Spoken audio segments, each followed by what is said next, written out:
वध के लिए आई जिह्वा का वध महादेव द्वारा होता है और कार्तिकेय अपना बाण चलाकर उस अज्ञात शत्रु को अपनी चेतावनी देते हैं। इधर पुत्र गजानन की दिव्यता देख चुकी देवी पार्वती को त्रिदेवों से ज्ञात होता है कि उनका पुत्र गजानन ओमकार स्वरूप पर ब्रह्म महागणपति है। अब आगे। जब मैं स्वयं अपने पुत्र की दिव्यता नहीं पहचान सकी तो देवराज इंद्र और अन्य देवताओं को उसका परिचय कैसे प्राप्त होगा? सर्वथा उचित है आपका कथन देवी, क्योंकि अपने इस रूप में अभी गजानन को स्वयं अपने वास्तविक रूप का परिचय नहीं है, क्योंकि अभी उनकी कुंडलिनी जागृत नहीं हुई है। कुंडलिनी जागृत होते ही उन्हें स्वयं ज्ञात हो जाएगा कि वो परब्रह्म स्वरूप ही है। तब उन्हें अपने जन्म का प्रयोजन भी ज्ञात हो जाएगा। एक बार वो अपनी मानवीय एवं शारीरिक सीमाओं को भेद देगा, एक बार उसे स्वज्ञान हो जाएगा तो वो अपने मूल रूप में आ जाएगा, सर्वोच्च ईश्वर के स्थान पर स्थापित होगा। इसका अर्थ तो यह है स्वामी कि मैंने व्यर्थ ही देवराज इंद्र को चुनौती दी।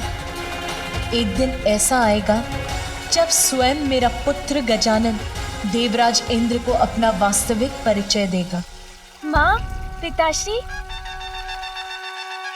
गजानन तो परब्रह्म ही हैं, जिन्होंने एक बालक के रूप में अवतार लिया है। कुंडलिनी जागृत होते ही उन्हें स्वयं ज्ञात हो जाएगा कि वो परब्रह्म स्वरूप ही है।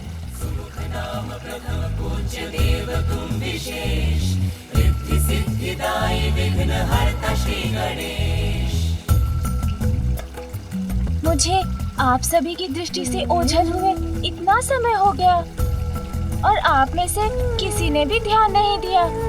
यदि मुझे कुछ हो जाता तो?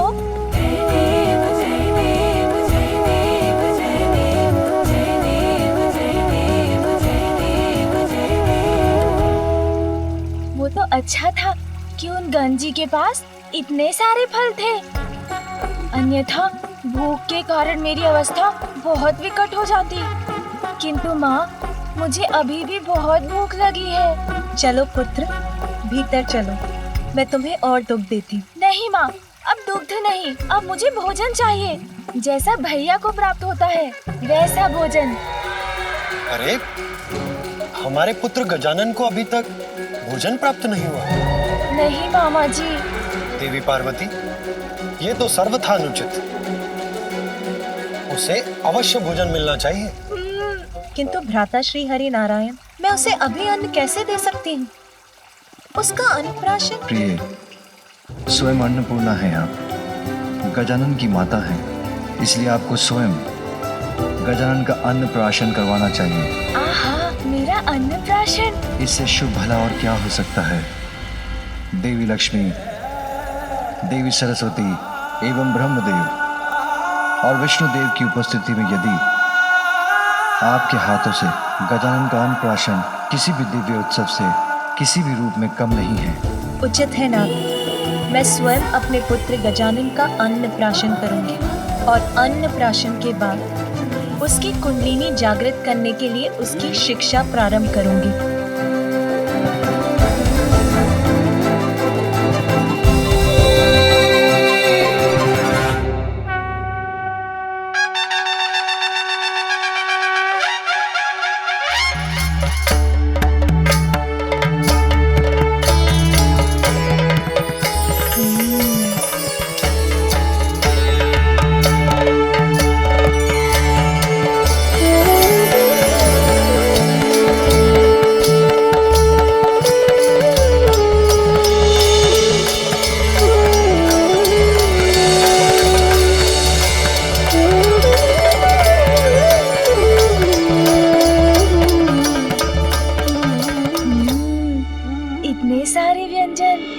आज तो सब खाऊंगा। अब हम गजानन का अन्नप्राशन संस्कार प्रारंभ करते हैं। सर्वप्रथम इस परिवार के सबसे बड़े सदस्य, हम सभी के आदरणीय गजानन के नाना महाराज हिमवान इसको भोजन का प्रथम निवाला देंगे।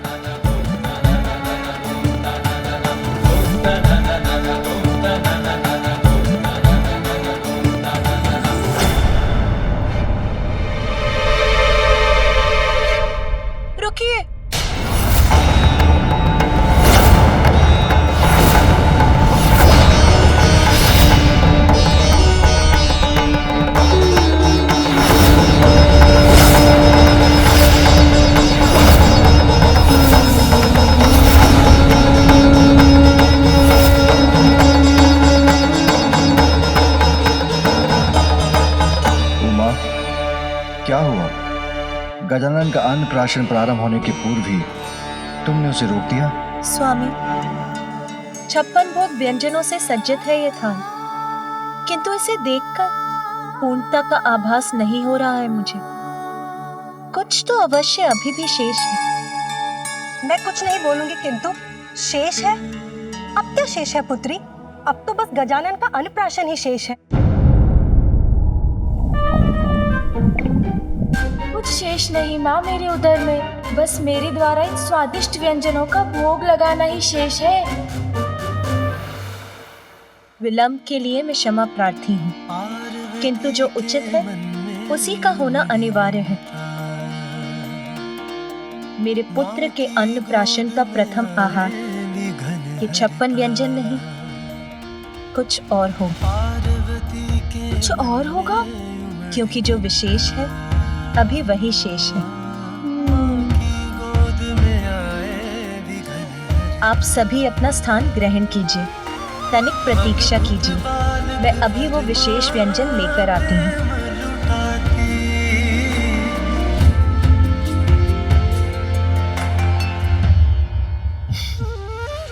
पुत्र गजानन, प्रतीक्षा तो तुम्हें भी करनी होगी, और प्रतीक्षा का फल सदैव मीठा होता है। तुम्हारी माता तुम्हारे लिए कुछ विशेष व्यंजन लाने गई। हाँ मामा जी, कठिन तो है, किंतु मैं प्रतीक्षा कर लूंगा। सुना भैया, माँ मेरे लिए कुछ विशेष लेकर आ रही है। महाकाय बुद्धि के नरेश, सिद्धि सिद्धिदायी विघ्न हरता श्री गणेश, सुख नाम प्रथम पूज्य देव तुम विशेष, रिद्धि सिद्धिदायी विघ्न हरता श्री गणेश। पार्वती माता भी आज गई जान, पुत्र उनका अद्भुत विशेष महान, बालक हो ऐसा जब असाधारण, अन्नप्राशन उसका हो क्यों साधारण, व्यंजन विशेष कोई माँ कर निर्मित, बालक सुख सोच सोच के हर्षित, व्यंजन का थाल सबका खींचे है ध्यान, उसमें क्या लाई माता किसको है ज्ञान।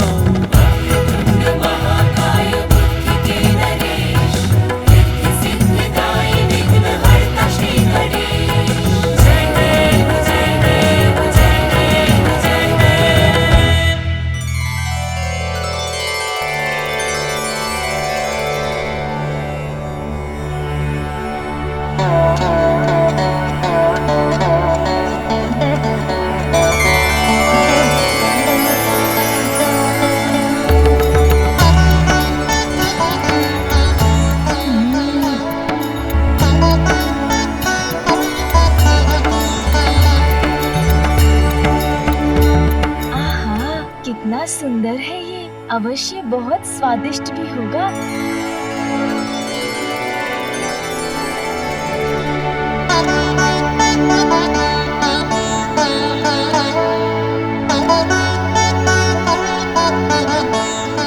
मैं कुछ नहीं बोलूंगी, किंतु पुत्री ये क्या व्यंजन है और इसमें क्या विशेष है? आटे से बना हुआ साधारण मिष्ठान ही तो प्रतीत हो रहा है ये। नहीं नानी जी, ऐसा मत बोलिए, माँ ने मेरे लिए बनाया है तो असाधारण ही होगा ये मिष्ठान, है ना माँ? वैसे इसको बोलते क्या है माँ? मोदक। मोदक? जय गणेश जय गणेश जय गणेश देवा, जय गणेश जय गणेश देवा, जय गणेश जय गणेश जय गणेश देवा। जो अपनी विशेषता से सबको मोद अर्थात आनंद प्रदान करेगा।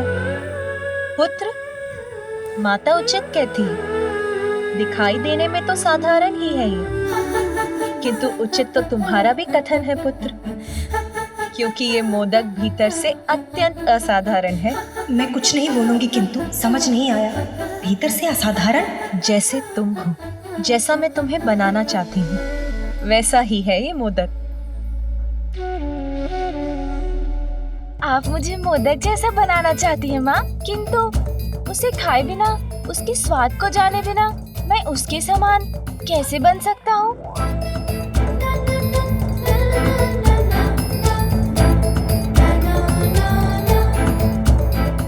माँ, मैं ये मोदक खा लूँ ना? अवश्य पुत्र। गजानन का अन्नप्राशन मोदक से ही प्रारंभ होगा।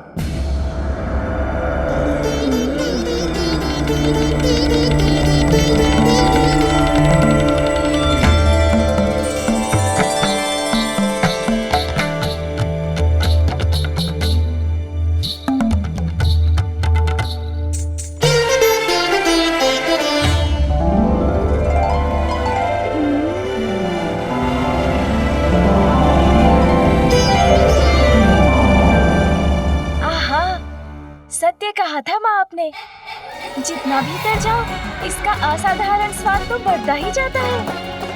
इतनी मिठास, ऐसा स्वाद छिपा है इसके भीतर, जिसका अनुमान इसे देखकर नहीं लगाया जा सकता।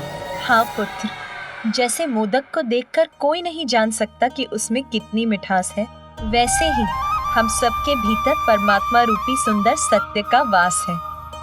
किंतु मोह माया में लिप्त होने के कारण हम उसकी सुंदरता उनको नहीं जान पाते।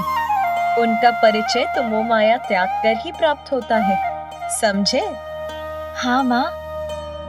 माँ, आप गजानन की नानी हैं, इसीलिए अब आप गजानन को मोदक खिलाइए।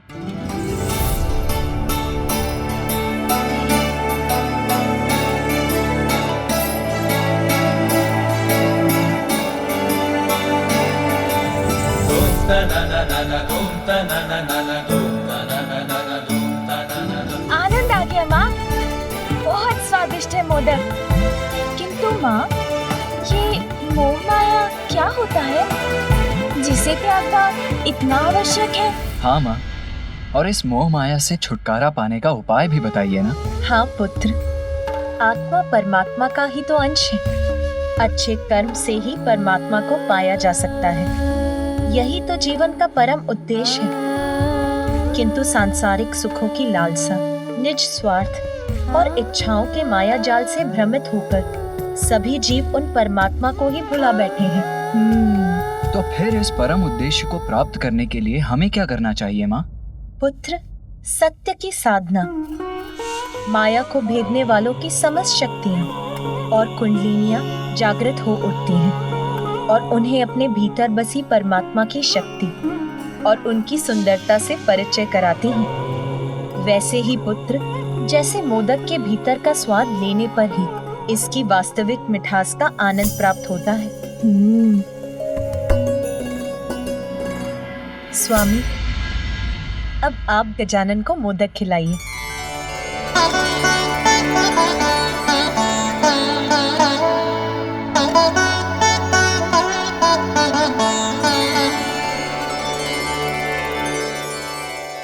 पुत्र, अनेकों मिथ्या आकर्षण है संसार में, जो पल पल पर प्रस्तुत होकर हमें भ्रमित करते हैं। स्वादिष्ट भोजन, मन भावन सुगंध, प्रिय शब्द, सुंदर दृश्य, कोमल स्पर्श अर्थात पांचों इंद्रियाएं इच्छाओं का रूप लेती हैं और इच्छाएं छह विकारों को जन्म देकर हमें भटकाती हैं। उन्हें वश में रखकर ही अंतर की गहराई में छिपी अपने विशेषताओं को सुंदरतम रूप में प्राप्त किया जा सकता है, अर्थात अपने भीतर बसे परमात्मा का परिचय प्राप्त किया जा सकता है।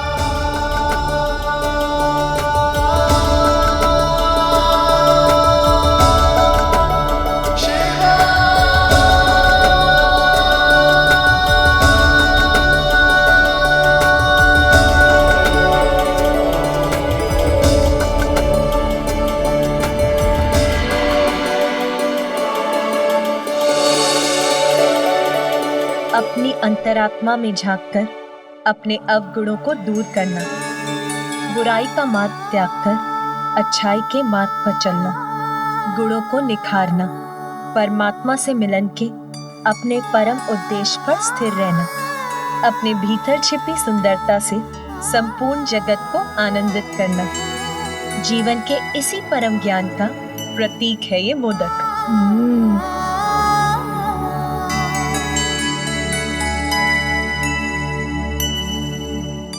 अन्नपूर्णा, अब आप भी तो अपने हाथों से अपने पुत्र को मोदक खिलाएं।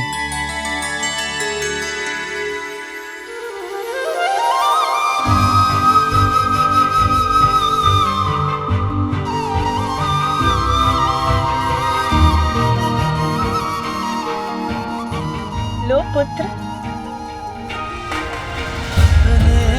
आशीष का मोदक खिलाती प्रथम देवी पार्वती, जीवन के सर्वोच्च ज्ञान के प्रतीक मोदक की आकृति भी कितनी विशेष है ना।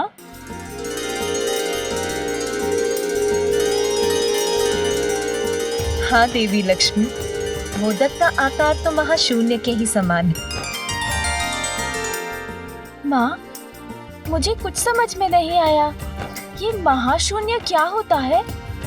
महाशून्य तो अनंत है, अपने आप में ही संपूर्ण है। समस्त जगत और सभी जीवों का जीवन उसी से उत्पन्न होता है और उसी में समाता है। अर्थात ये तो प्रणव मंत्र ओमकार का ही प्रतीक है। इसीलिए पुत्र, जो मोदक के वास्तविक अर्थ को जान जाता है, वो संसार के दुख सुख से परे रहता है। सांसारिक माया जाल से भ्रमित न होकर परमात्मा से स्वयं को जोड़कर पूर्णता को प्राप्त करता है ना माँ?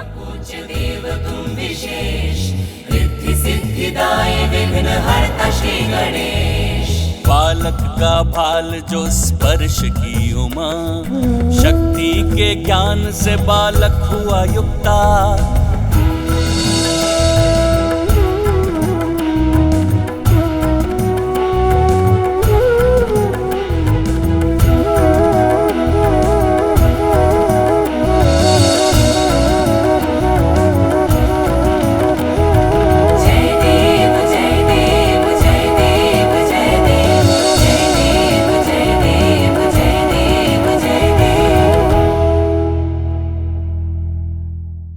अरे अरे पुत्र, ये लीजिए भैया।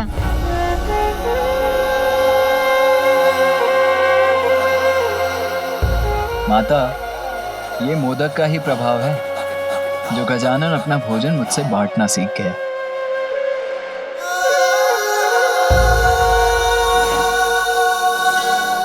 माँ, मैं समझ गया हूँ। कोई कितना भी साधारण क्यों ना दिखाई दे, यदि वो अपने भीतर बसे परमात्मा का परिचय पाकर अपने गुणों को निखार ले, तो वो असाधारण हो जाता है। आपके द्वारा बनाए इस विशेष मोदक से संपूर्ण संसार यही सीख प्राप्त करेगा और आज से मोदक सदैव मुझे अत्यंत प्रिय होगा। पुत्र गजानन, अब तुम्हारा अन्नप्राशन पूर्ण हुआ। अब तुम मन भरकर भोजन कर सकते हो।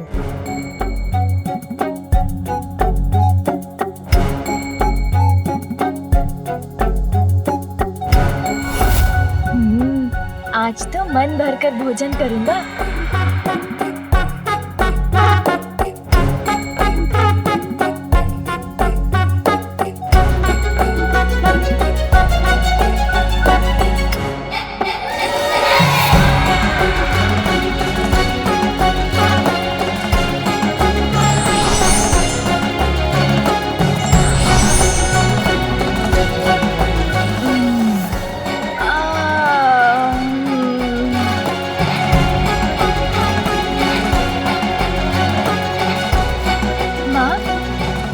स्वादिष्ट भोजन था। आनंद आ गया और मेरा उदर भी भर गया। आपकी अनुमति हो तो मैं निद्रा करने जाऊं? हाँ पुत्र, अपनी नानी माँ के साथ जाकर थोड़ा विश्राम कर लो।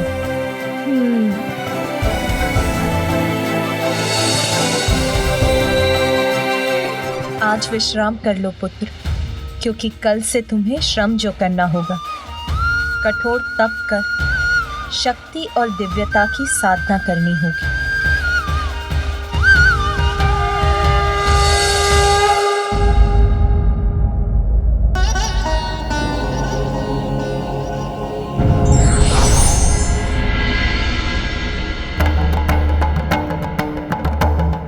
देवराज इंद्र, प्रणाम महादेव। क्या है आपकी चिंता का कारण? दक्षिण क्षेत्र में पुनः असुरों का आतंक छाया प्रभु। हम देवताओं के धर्म की रक्षा करने के लिए एक बार पुनः हमें देव सेनापति कार्तिकेय की आवश्यकता है।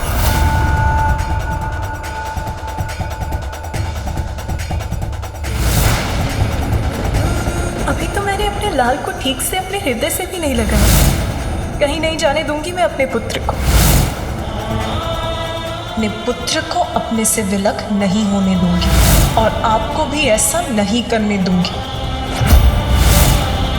कार्तिकेय का यहाँ से जाना देवी पार्वती कदापि स्वीकार नहीं करेंगी।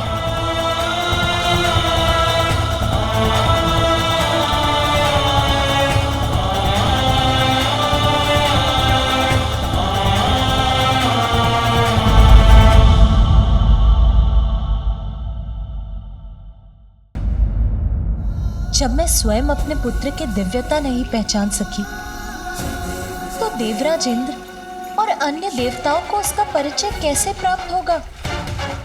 सर्वथा उचित है आपका कथन देवी, क्योंकि अपने इस रूप में अभी गजानन को स्वयं अपने वास्तविक रूप का परिचय नहीं है, क्योंकि अभी उनकी कुंडलिनी जागृत नहीं हुई है।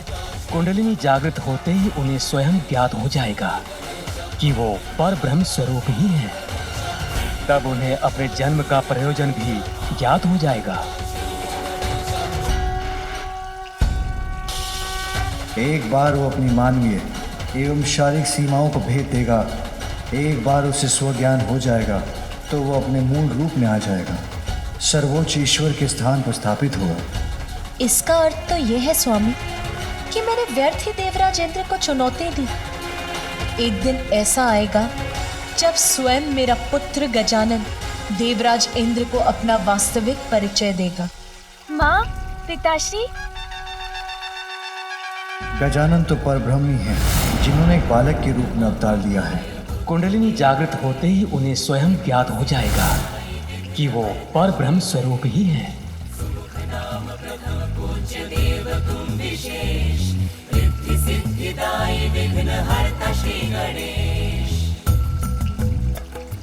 मुझे आप सभी की दृष्टि से ओझल हुए इतना समय हो गया और आप में से किसी ने भी ध्यान नहीं दिया।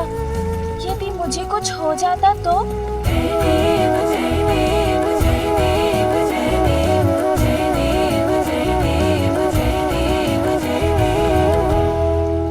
वो तो अच्छा था कि उन गंजी के पास इतने सारे फल थे, अन्यथा भूख के कारण मेरी अवस्था बहुत विकट हो जाती।